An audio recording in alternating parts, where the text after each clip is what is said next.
Time check, 6:30 AM. Ito po, si Kenkoy, sinumpong na naman po nung kanyang epilepsy. This time, nag-last po ito ng less than 2 minutes.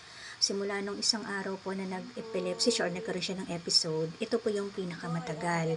Pero ganun pa rin, hindi ito yung sobrang bilis yung jerk nung kanyang paa.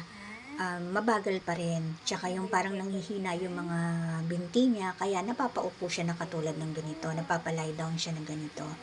So, ayan po, kung nakikita nyo, medyo iba yung movement niya, hindi yan normal.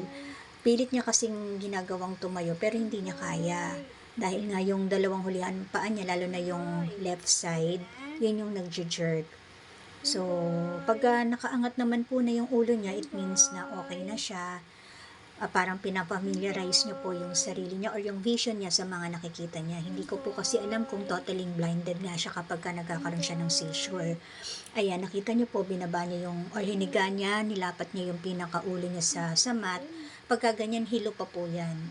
So, once na iangat po niya yung kanyang ulo or nakaupo na siya ng tama, ibig sabihin okay na po siya. Unti-unti niya pang iaangat yan. Kapag nakita ko po na stable na po yung kanyang condition, yung hindi na po siya lilembot-lembot, hindi na parang nahihilo, pwede ko na po siyang buhatin para ilabas ko po para makapagwiwi at po siya. At the same time, iinom po yan ng tubig. Sana ito na po yung last episode ni Kenkoy for this month.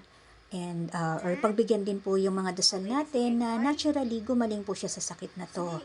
Keep on praying for Kenkoy.